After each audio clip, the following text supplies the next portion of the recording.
আর এই চ্যাপ্টারের সুবিধা হলো যে এগুলা ম্যাথ যেগুলা ক্লাসে করাইতেছি, আমরা তো ক্লাসে মোটামুটি বইয়ে যতগুলো ম্যাথ আছে মোটামুটি সবই করব। তবে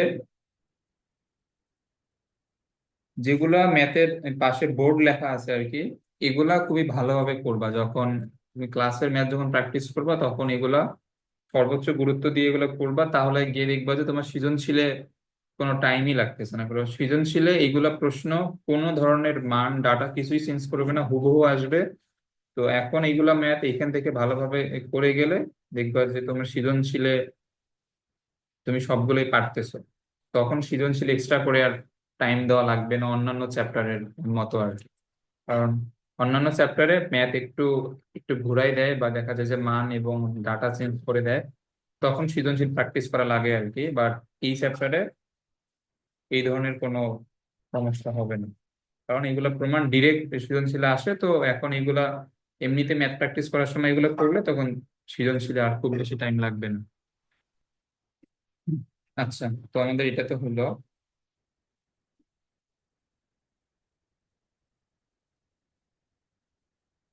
এই যে এটাও আমাদের বোর্ডে আসার মতো অনেক ফেমাস একটা ম্যাপ।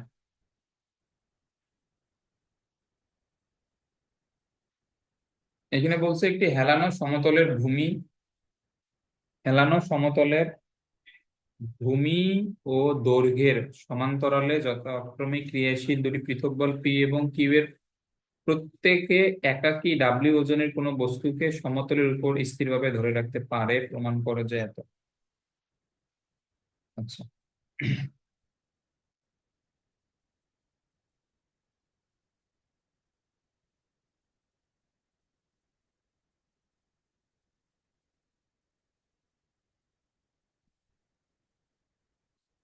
এই ম্যাথটা একটু বড় আছে, তারপরও আমরা করি।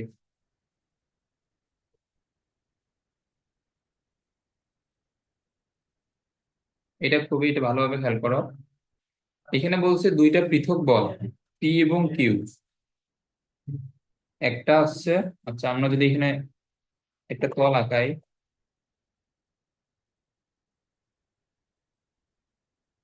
এটা হচ্ছে, এটা ভূমি এবং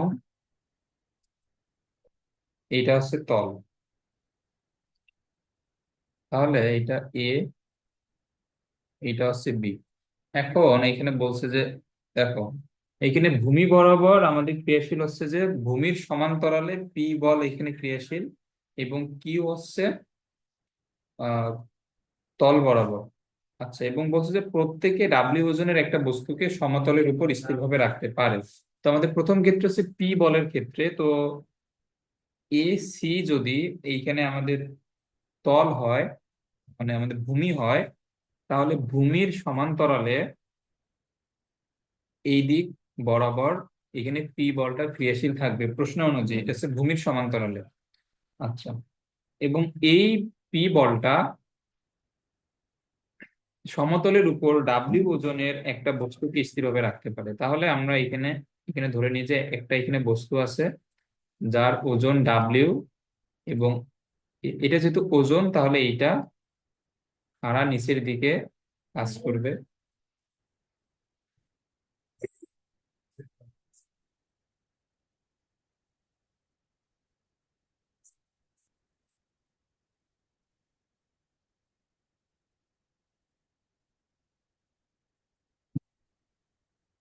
ওকে, তাহলে এটা ওজন, আমরা জানি এটা একদম নিচে দৌড়ো পাকা হয়ে গেল।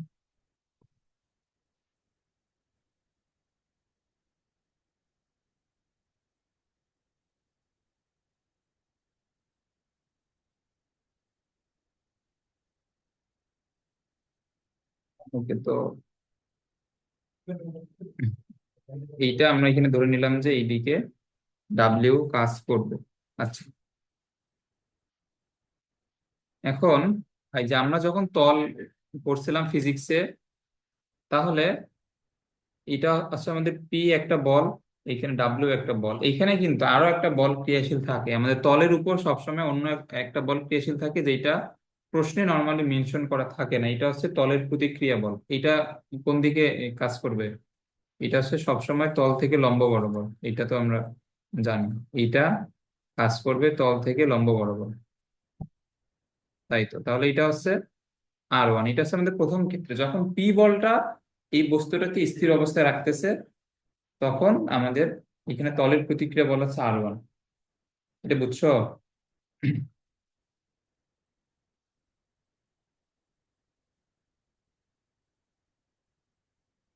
এই চিত্রটা বুঝছো?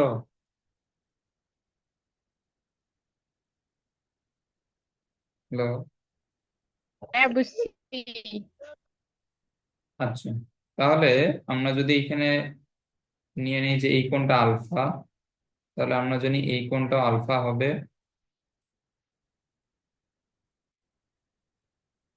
আচ্ছা, এটা হচ্ছে 90 ডিগ্রি। তাহলে এইটা কত হবে বলো তো?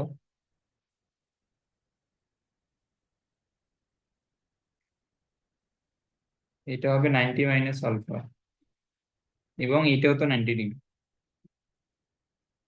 ওকে, তো এখন এখানে সবগুলা নিয়ে আসে, তাহলে এখানে পি বলটা যেহেতু ডাব্লিউ ওজনকে সাম্যাবস্থায় রাখতেছে, তাহলে এখানে পুরো সিস্টেমটা সাম্যাবস্থায় আছে। তাহলে আমরা এখানে কি বলতে পারি, যে এই পুরো সিস্টেম যদি সাম্যাবস্থায় থাকে, তাহলে আমরা এখানে অবশ্যই লামির উপপাদ্য অ্যাপ্লাই করতে পারি।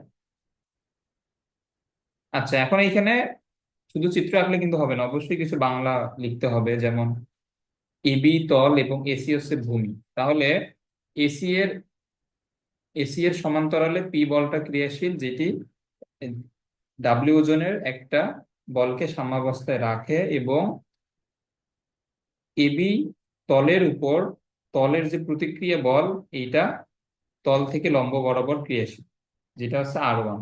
এবং R1, পি এবং ডাব্লিউ, এখানে তিনটা বল, এই টোটাল ক্রিয়াশীল, এই তিনটা বল যেহেতু সাম্যাবস্থায় আছে, সুতরাং লামি উপপাদ্য প্রয়োগ করে পাই। তো এত এখানে বাংলা লেখা তো ক্লাসের মধ্যে লেখা সম্ভব না, ওগুলা লিখতে পারবা আশা করি।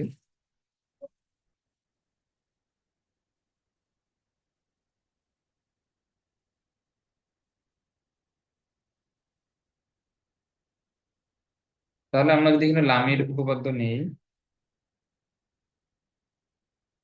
আচ্ছা, R1 নিলে পি এবং ডাব্লিউ এর মধ্যবর্তী কোণ, এটা অলরেডি 90 ডিগ্রি। আবার যখন পি নিব, আহ, যখন পি নিব তখন হচ্ছে যে R1 এবং ডাব্লিউ এর মধ্যবর্তী কোণ, এটা এখানে কত? R1 এবং ডাব্লিউ এর মধ্যবর্তী কোণ এইটুকু হচ্ছে 90 ডিগ্রি, আর এখানে হচ্ছে 90 - আলফা, তাহলে এটা হবে 180 - আলফা। এটা বুঝছো? হুম। আচ্ছা, আরেকটা আছে ডাব্লিউ। আচ্ছা, আমরা যখন ডাব্লিউ নিব তখন হচ্ছে যে পি এবং R1 এর মধ্যবর্তী কোণ, যেটা হচ্ছে 90 + আলফা।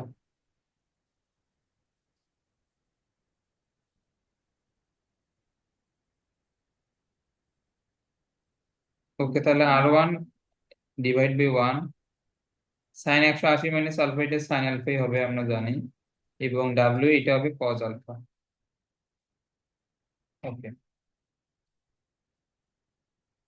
আচ্ছা, এটা আপাতত থাকুক। এটা তাহলে আমাদের প্রথম ক্ষেত্রে এই সমীকরণটা আসতেছে, এবং আমরা তাহলে এখন দ্বিতীয় ক্ষেত্রে আবার একটা হবে।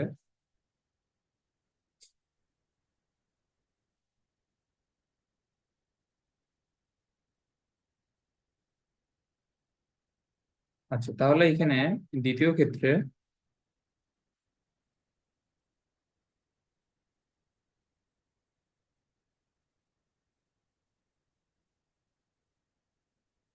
যদি এইখানে আমাদের বস্তুটা হয়,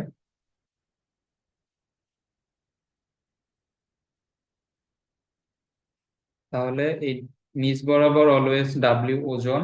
আচ্ছা দেখো, এখন আমাদের বলটা এখানে কোন বরাবর ক্রিয়াশীল? এখানে কিন্তু আমাদের দ্বিতীয় ক্ষেত্রে বলছে যে কিউ বলটা হেলানো সমতলের দৈর্ঘ্যের সমান্তরালে, তাহলে তল যদি এ বি হয়, কিউ বলটাও এখানে এ বি বরাবরই ক্রিয়াশীল থাকবে। তো দৈর্ঘ্যের সমান্তরালে অথবা এই দৈর্ঘ্য বরাবর একই তো কথা, এটা বুঝছো? হুম, বুঝছি। তাহলে যদি এটা আলফা হয়, আচ্ছা আমরা, তাহলে এটা হলো আলফা, এবং তলের যেটা প্রতিক্রিয়া বল এটা তো লম্ব বরাবর এই দিকে, তাহলে আমরা এটাকে এইখানে ধরে নিব R2। ওকে, তাহলে এখন আমাদের বল হচ্ছে এখানে তিনটে, একটা হচ্ছে কিউ, আর একটা হচ্ছে R2, এবং আর একটা হচ্ছে ডাব্লিউ। ওকে, তো এখন এই এই তিনটাও কিন্তু এখন এখানে সাম্যাবস্থাতেই আছে। তাহলে আমরা যদি আবার এখানে লামির উপপাদ্য নেই,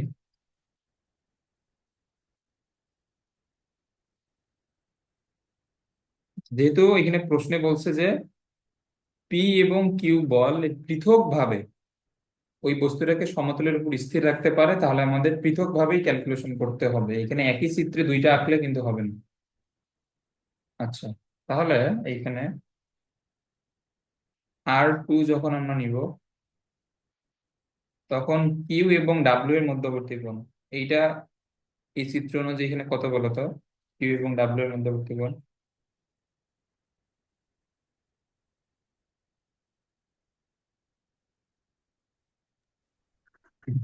বলো। এটা হচ্ছে α +90। হুম, আচ্ছা, তাহলে R2 নিলে আমাদের বাকি থাকবে কিউ। আচ্ছা, তাহলে এখানে কিউ নিলে R2 এবং ডাব্লিউ এর মধ্যবর্তী কোণ এটা কত? এই যে এখানে সেম চিত্র, যদি এইটা এটা আলফা এবং এইটা যদি 90 ডিগ্রি হয়, তাহলে এইটা হবে 90 - আলফা, আর এইটা তো অলরেডি 90 ডিগ্রি, তাহলে এই এই টোটালটা হবে 180 - আলফা। আর যখন ডাব্লিউ নিব, তখন কিউ এবং R2 এর মধ্যবর্তী কোণ এটা হচ্ছে 90 ডিগ্রি।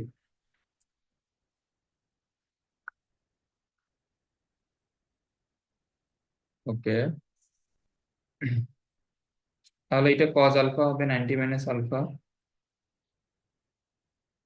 এটা সাইন আলফা হবে, এবং এটা তো 1, তাহলে এটা হবে ডাব্লিউ। আচ্ছা, তাহলে এখন আমাদের যেটা ডাব্লিউ এবং পি কিউ এর সম্পর্ক এখানে দেখাইতে হবে, তাহলে আমাদের R2 অথবা R1 এখানে নিয়ে আসা যাবে না আর কি।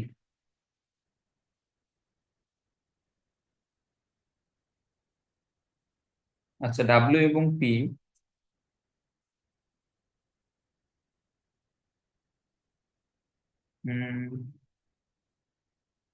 আচ্ছা দেখো, তো আমরা চাইলে 1 নম্বর সমীকরণ থেকে পি এবং ডাব্লিউ এর মধ্যে একটা সম্পর্ক নিয়ে আসতে পারি, এবং আমাদের প্রশ্নে কিন্তু কোনো সাইন, এখানে কস কিন্তু কিছু বলা নেই, তাহলে এখান থেকে আমাদের সাইন কজও রিমুভ করতে হবে, আমাদের সমীকরণগুলো এমন ভাবে এখানে নিতে হবে।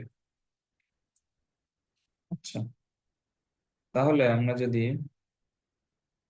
এখান থেকে R1 এর সমীকরণ বাদ, 1 নম্বর সমীকরণ থেকে এবং 2 নম্বর থেকে R2 বাদ, তাহলে আমরা এখানে প্রথমটা থেকে আমরা এখানে বিবেচনা করব এই পার্টটুকু, এবং আমরা দ্বিতীয়টা থেকে বিবেচনা করব এই পার্টটুকু, কারণ R2 R1 আমাদের অ্যান্সারের মধ্যে আসবে না। আচ্ছা, তাহলে এখানে ডাব্লিউ এবং পি, আমরা যদি এখানে কট আলফা বানাই কস বাই সাইন, আর যদি এখানে প্রজেক্ট বানাই, তাহলে হয়ে যাচ্ছে। আচ্ছা, এখন এখানে খেয়াল করো,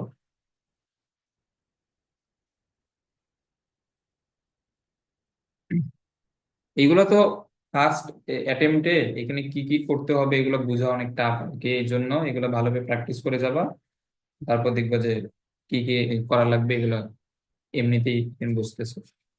ওকে, তো আমি যদি 1 নম্বর সমীকরণ থেকে কজ আলফা নিয়ে যাই এখানে উপরে, ফ্রম 1, এই কজ আলফা নিয়ে যাব উপরে, সাইন আলফা তো ওই নিচে আছে, তাহলে এটা হবে ডাব্লিউ ডিভাইড বাই পি। তাহলে cos alpha divide by tan alpha মিলে, sorry, cos divide by sine মিলে হবে cot alpha, W divide by P, তাহলে এখানে কট স্কোয়ার আলফা সমান W square divide by P square. এটা বুঝছো?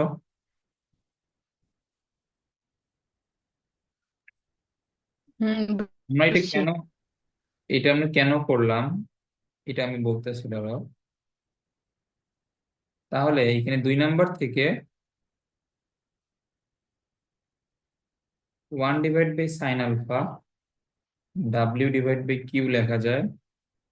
1/sin আলফা হয় এখানে cosec alpha W divide by Q. আচ্ছা, এটা তো কোজেক আলফা।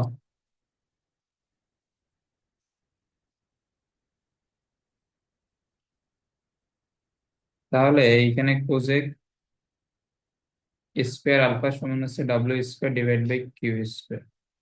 আচ্ছা, এখন এটা আমাদের নেওয়ার রিজন হচ্ছে যে এই তো বললাম যে প্রমাণের কিন্তু আমাদের সাইন অথবা কজের কোনো এখানে রাশি নাই, তো আমাদের ত্রিকোণমিতিক যেগুলো অনুপাত আছে সেগুলোকে সরাইতে হবে এবং R1 R2 কে হিসাবের বাইরে রাখতে হবে। আচ্ছা, তাহলে আমরা যদি হিসাবের বাইরেই রাখি তো আমাদের R1 R2 নিয়ে আসার প্রয়োজন কি ছিল? কারণ তুমি এখানে দুইটা বল নিলে কিন্তু লামির উপপাদ্য অ্যাপ্লাই করতে পারবা না, তোমার লামি নেওয়ার জন্য তিনটা বল অবশ্যই লাগবে। তো এই জন্য আমরা তলের প্রতিক্রিয়া বলটাকে এখানে নিয়ে আসছি, কিন্তু এটা আমাদের ক্যালকুলেশনের মধ্যে আসবে না। ওকে, তো এখন আমরা এখানে কট আলফা এবং এখানে কোজেক আলফা এখানে কেন নিলাম, অথবা cot square alpha cosec square alpha. আমরা জানি যে cosec square alpha minus cot square alpha সমান 1। আচ্ছা, তো এখানে 1 এখানে বানায়, তাহলে আমরা ত্রিকোণমিতিক রেশিওগুলোকে সরাই দিব। আচ্ছা, তো আমরা তো চাইলে এখানে প্রথম সমীকরণ থেকে তাহলে এখানে ট্যান আলফাও কিন্তু বানানো যাইতো, সাইন ডিভাইড বাই কস দিয়ে ট্যান আলফা এখানে বানানো যাইতো না? অবশ্যই যাইতো। কিন্তু আমরা যদি ট্যান নিতাম তাহলে ট্যান কে রিমুভ করার জন্য আমাদের কি লাগতো? সেক লাগতো। মানে sec square theta minus tan square theta সমান 1 হইতো। তাহলে আমরা যখন ট্যান নিতাম তখন আমাদের এখানে সেক লাগতো। এটা বুঝছো? হুম। তো এখন আমরা যদি প্রথম সমীকরণ থেকে ট্যান বানাইতাম তাহলে আমরা কি দ্বিতীয় সমীকরণ থেকে সেক কি পাইতাম? সেক পাওয়া যাইতো যদি R2 এর টা হিসাবে আনতাম, তাহলে এখানে 1/2 কজ আছে সেখান থেকে সেক বানানো যাইতো, কিন্তু R2 তো আমাদের এখানে ক্যালকুলেশনে আসবে না। তো এখন এখানে শুধুমাত্র সাইন অ্যাভেলেবল আছে, তো সাইন থেকে তো সেক বানানো তো যাবে না। তো সাইন থেকে যেহেতু আমরা এখানে কোজেক বানাইতে পারবো, তো এখানে কোজেকের সাথে কার সম্পর্ক? কটের সম্পর্ক। জন্য আমরা 1 নম্বর সমীকরণ থেকে কট নিয়ে আসছি। এটা বুঝছো? বুঝছি। আচ্ছা,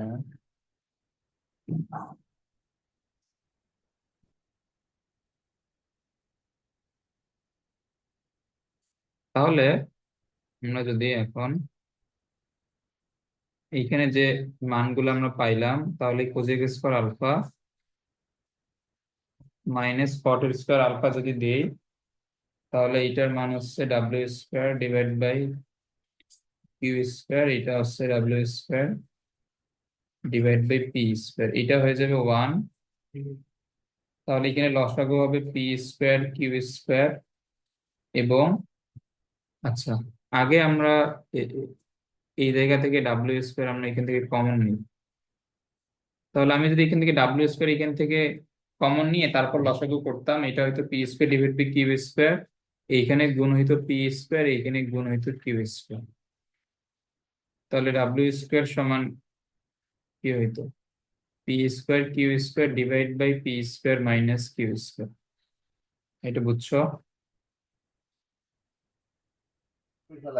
বুঝছি। তাহলে রুট করলে থাকবে এখানে পি কিউ আর এখানে পি স্কোয়ার কিউ স্কোয়ার।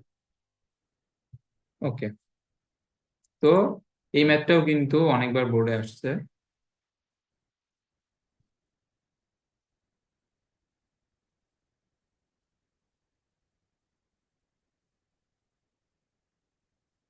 আচ্ছা, এরপরে বলছে এল দৈর্ঘ্য বিশিষ্ট একটি সুতার এক প্রান্ত একটি খাড়া দেয়ালে আটকানো আছে এবং তার অপর প্রান্ত এ ব্যাসার্ধ বিশিষ্ট একটি সুষম গোলকের উপরস্থ কোনো বিন্দুতে সংযুক্ত আছে। গোলকের ওজন ডাব্লিউ হলে দেখাও যে সুতারটির টান এত।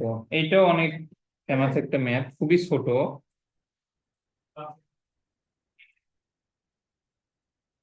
আচ্ছা, আগে এখানে চিত্রটা এখানে খেয়াল করো।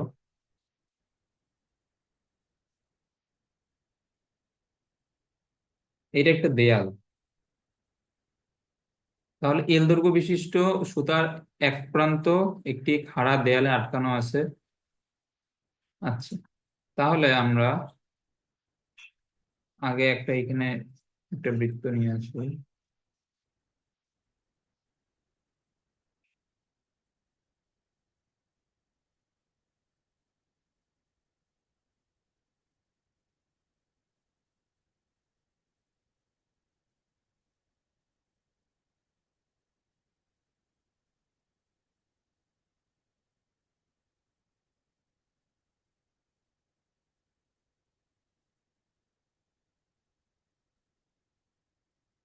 আচ্ছা, এখন এখানে খেয়াল করো, এখন আমাদের প্রশ্নে বলছে যে এল দৈর্ঘ্য বিশিষ্ট এই যে এইটা হচ্ছে আমাদের একটা সুতা যেটার এক প্রান্ত এই দেয়ালের শীর্ষে আটকানো এবং অপর প্রান্ত একটা গোলকের উপরস্থ একটা বিন্দুতে আটকানো, যেটা যার ব্যাসার্ধ হচ্ছে এ। ওকে, এখন সুষম গোলকের উপরস্থ কোনো বিন্দুতে সংযুক্ত আছে।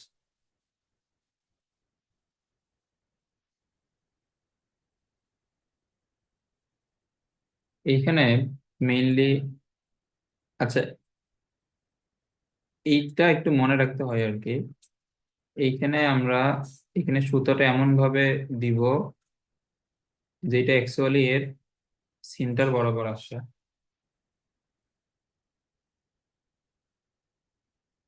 গোলকের কেন্দ্র হচ্ছে এ।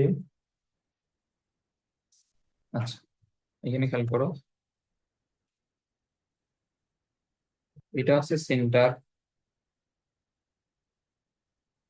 তাহলে এই গোলকের যেটা ওজন, এইটা যদি এইটা বৃত্তের যদি এই গোলকের সেন্টার হয়, তাহলে এটার ভারকেন্দ্র কোথায়? এর সেন্টারে। গোলকের ভারকেন্দ্র কিন্তু তার তার কেন্দ্রে থাকে। তাহলে এর যেটা ওজন, আমরা জানি ওজন সবসময় ভারকেন্দ্র থেকে নিচের দিকে কাজ করে, তাহলে এটা হবে ওজন কাজ করবে এই দিকে। এটা বুঝছো? হ্যাঁ, এ, এটা বি, এটা সি,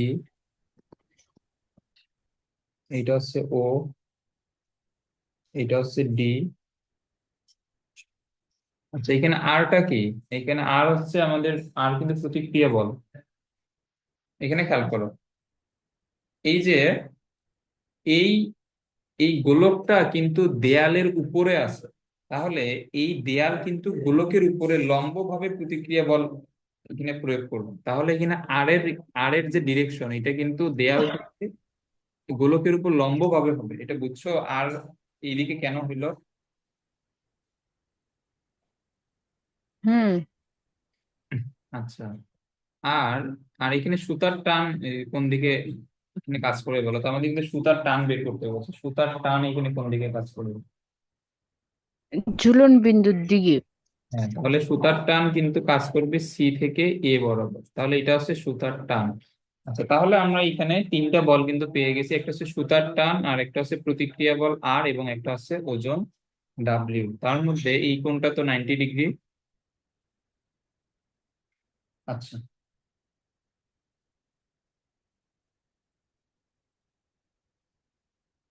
আচ্ছা, এখন এইখানে এখানে প্রশ্নে, আচ্ছা, ধরো এটা একটু এইখানে দেই, তারপর এটার সাথে এটা সংযোগ করে দিই।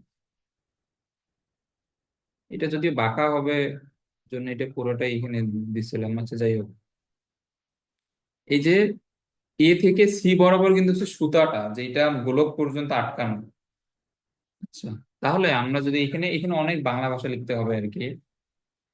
তো এটা আশা করি লিখতে পারবা যে এ থেকে সি হচ্ছে সুতার দৈর্ঘ্য, যেটা এই গোলকের উপরস্থ সি বিন্দুতে আটকানো। তারপরে এই যে এবি এবি দেয়ালটি এই গোলকের উপর লম্ব প্রতিক্রিয়া বল, যেটা বি থেকে ও বরাবর এখানে কাজ করবে। তারপর ওজন, এটার বৃত্তের কেন্দ্র ও থেকে নিচের দিকে কাজ করবে, এটা হচ্ছে ডাব্লিউ।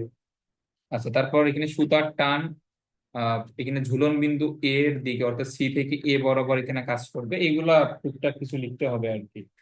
আচ্ছা, তাহলে এখন এখানে খেয়াল করো যে এ থেকে সি এটা কি, এটা হচ্ছে সুতার দৈর্ঘ্য, এটা কত বলছে, এল। আর ও থেকে সি এটা কি, এইটা হচ্ছে, এটা কি, ও থেকে সি এটা, এইগুলোকে ব্যাসার্ধ না, এটা তো আমাদের প্রশ্নে বলেই দেওয়া এ ব্যাসার্ধ বিশিষ্ট, তাহলে এটা হচ্ছে এ। তাহলে আমরা এখান থেকে কি লিখতে পারবো, ও ও সি হচ্ছে এ। আচ্ছা, এগুলা দৈর্ঘ্য আমাদের একটু পরে লাগবে আর কি। তো এখন যেহেতু এখানে তিনটা বল আছে, তো এই তিনটা বল কিন্তু সাম্যাবস্থায় আছে। এখন একটা সুতার মাধ্যমে এমন একটা গোলক বা বলকে আমরা যদি ঝুলায় রাখি, এই এই বলটাকে মানে কোনো আহ, এর তো কোনো মুভমেন্ট আর কি হবে না আর কি, যে এ ওয়াই অক্ষ বরাবর উঠতেছে বা নামতেছে, অথবা সে দেয়াল থেকে সামনের দিকে যাবে অথবা পিছনের দিকে আসবে।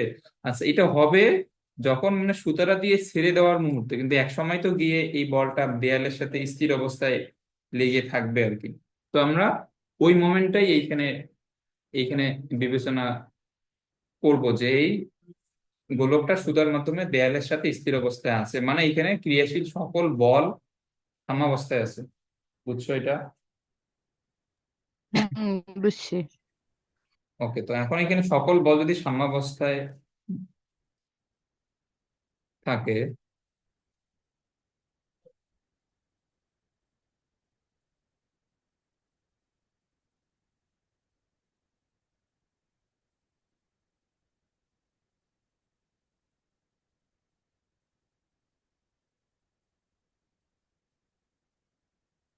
তাহলে আমরা যদি এখানে লামি নেই, লামের উপপাদ্য।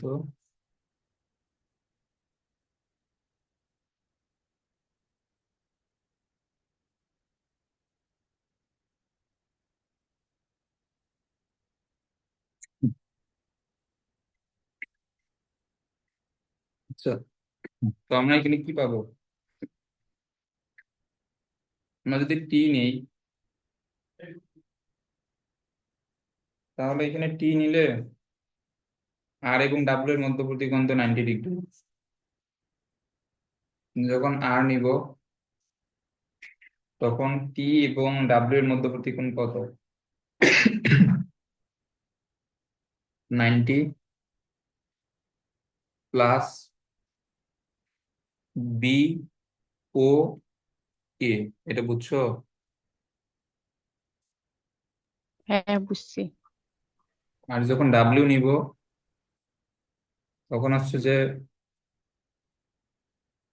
আর এবং টি এর মধ্যবর্তী কোণ, এটা কত, এটা হচ্ছে যে এ ও আর।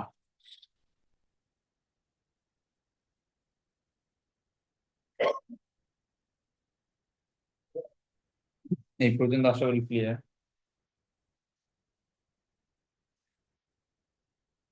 আচ্ছা, তো এখন আমাদের বের করতে হবে মেইনলি টি।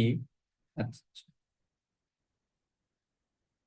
তো আমাদের এখানে প্রশ্নের মধ্যে কিন্তু আর এখানে কোথাও নাই আর কি। তো আমরা এখানে প্রতিবার আর নিয়ে আসতেছি, কারণ লামির উপপাদ্য লেখার জন্য যে তিনটা বল দরকার, ওই জন্য আর নিয়ে আসতেছি। তাহলে এখানে আমাদের কাজ মেইনলি হবে টি এবং ডাব্লিউ এর মধ্যে। আচ্ছা, এইসব এইসব এইসব বেসিক জিনিস তো অবশ্যই জানতে হবে, যে আমাদের কোনটা লাগতেছে কোনটা লাগতেছে না। তাহলে এখানে T divide by one is equal to W divide by sine A O R. তাহলে আমাদের এইটা নিয়েই কাজ। আচ্ছা, তাহলে সাইন এ ও আর, এইটার মান আমাদের বের করতে হবে।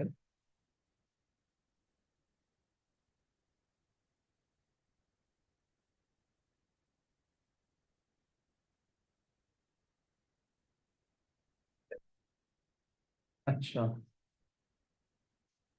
দেখো এখানে আমরা যদি এ ও আর নেই, তো এ ও আর বরাবর তো কোনো এখানে ত্রিভুজও নাই, কোনো চতুর্ভুজও নাই, তো আমরা তো এটা ঠিক মতো কিছুই বের করতে পারবো না। এই জন্য ডাব্লিউ এ ও আর মানে এই কোণটা সমান, এখানে কি লেখা যাবে? 180 মাইনাস এইটা লেখা যাবে না? অর্থাৎ এ ও বি, এটা বুঝছো? হুম,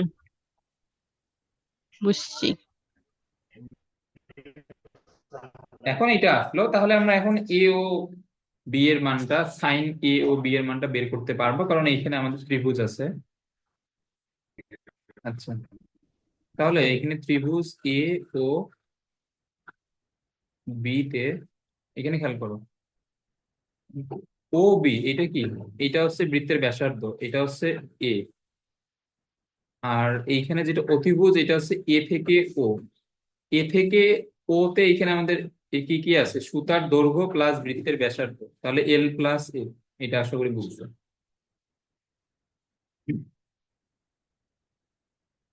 আচ্ছা, তাহলে এ ও বি তো একটা সমকোণী ত্রিভুজ, তাহলে এখানে আচ্ছা, এখন আমাদের দরকার sign A O B. Sign A O B সমান কি হবে? লম্ব বাই অতিভুজ, মানে এ বি ডিভাইড বাই এ ও হবে।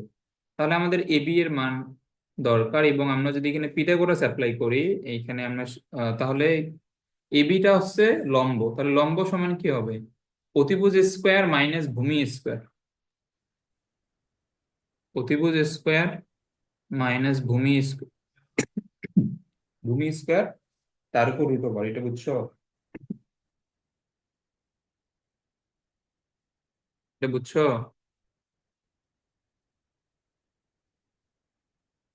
হ্যালো, এটা বুঝো নাই?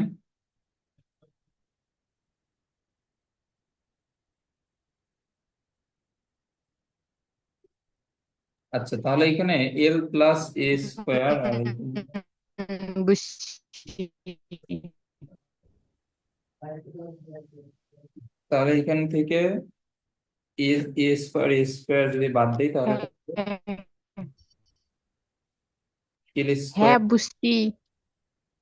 আচ্ছা, তাহলে বুঝছি। কিন্তু, আচ্ছা, শুনছি শুনছি শুনছি আচ্ছা, নেটের প্রবলেম সম্ভবত ওই জন্য, মানে আমার ভয়েস তুমি শুনতেছো হয়তো, এক সময় তোমার ভয়েস আমি শুনতেছি তারপরে। আচ্ছা, এখন এখানে এখানে খেয়াল করো, তাহলে আমরা এখান থেকে এল প্লাস এ স্কোয়ার মাইনাস এ স্কোয়ার লিখতে পারি, এবং এটাকে বর্গের সূত্রে ভাঙাই দিলে এখানে থাকবে এ স্কোয়ার, আবার মাইনাস এ স্কোয়ার মিলে ওইটা বাদ, তাহলে থাকবে শুধুমাত্র এল স্কোয়ার প্লাস টু এ এল, এটা থাকে। অতএব আমরা এখান থেকে কি লিখতে পারবো? সাইন এ ও বি সমান হবে লম্ব ডিভাইড বাই অতিভুজ।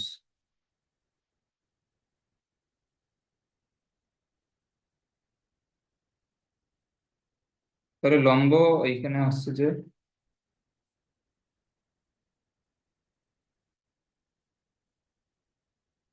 আর অতিভুজ হচ্ছে এ ও, যেটা হচ্ছে এ প্লাস।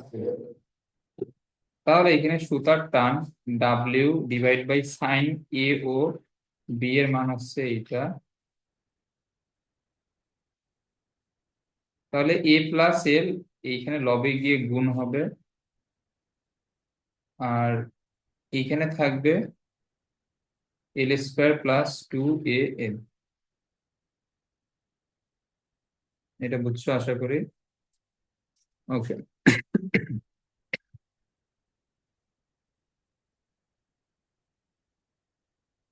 এখন এখানে বলছো যে কোনো বিন্দুতে ক্রিয়ারত তিনটা বল ভারসাম্য সৃষ্টি করেছে, পি এবং কিউ এর অন্তর্গত কোণ পি এবং আর এর অন্তর্গত কোণের দ্বিগুণ হলে প্রমাণ করো যে এটা। আচ্ছা,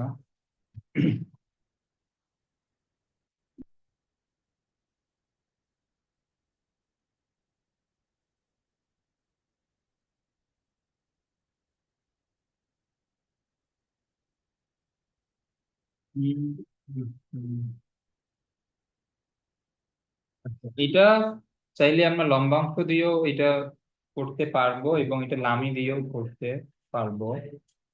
আচ্ছা, আমরা এটা লম্বাংশ দিয়ে করি, তারপর লামি দিয়ে যেটা সলভ ওইটা আমি এখন এটার অ্যান্সার বই থেকে দিয়ে দেবো, ওইটা দেখলে আশা করি বুঝবো। এখন এখানে খেয়াল করো, এখানে বলছে আমাদের তিনটা বল, পি কিউ আর, পি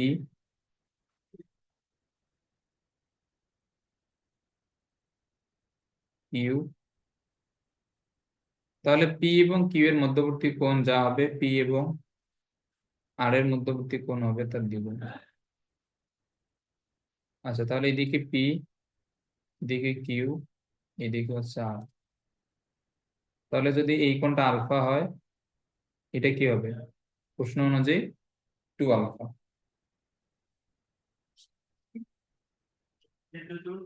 এটাই তো হবে না? ওকে। তো এখন হ্যাঁ এখন আমরা যদি এখানে লম্বাংশ নেই পি বরাবর,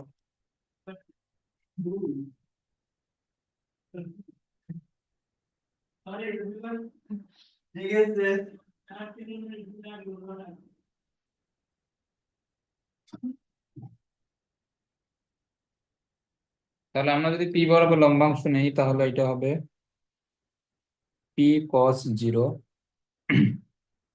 কিউ কস আলফা এবং আর কস 2 আলফা। আচ্ছা, এখন এখানে লব্ধি তো এখানে ধরা হয় নাই। আচ্ছা, লব্ধি এটা যে কোনো একটা দিকে।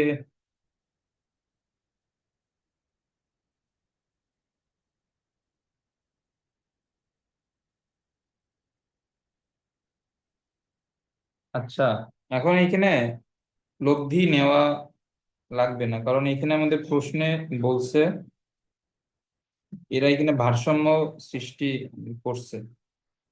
আচ্ছা, এখন এখন যদি এখানে ভারসাম্য সৃষ্টি করে, তাহলে এখানে লব্ধি কত হবে বলো তো?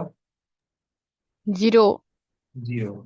তো লব্ধি যদি 0 হয়, অর্থাৎ এখন আমরা যদি লব্ধি এস নেই, এস এর মান যদি 0 হয়, তাহলে লব্ধির যেটা আমাদের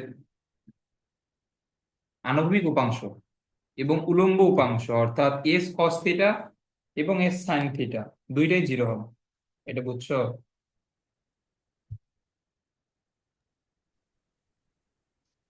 এটা বুঝো নাই? হ্যাঁ আচ্ছা, তাহলে এটা এখানে লেখার দরকার নাই, বাট আমরা 8.1-এ যেগুলো ম্যাথ করে আসছি সেইখানে কিন্তু ভারসাম্যের কথা বলে নাই।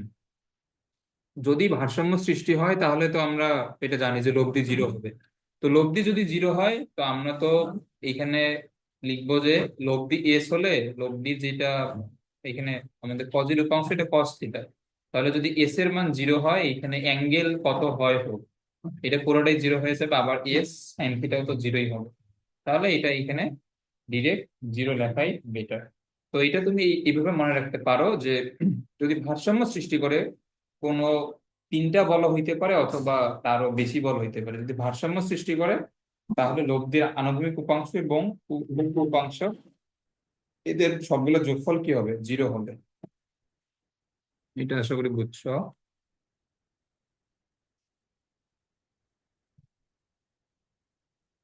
তাহলে এটা হচ্ছে পি,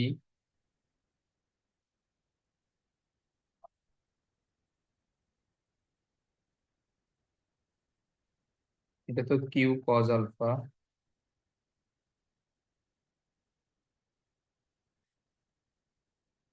আর এটা হচ্ছে আর। আচ্ছা, কস 2 আলফার আমাদের যেটা সূত্র আছে, এটা হচ্ছে 2 cos alpha minus 1 is equal to 0।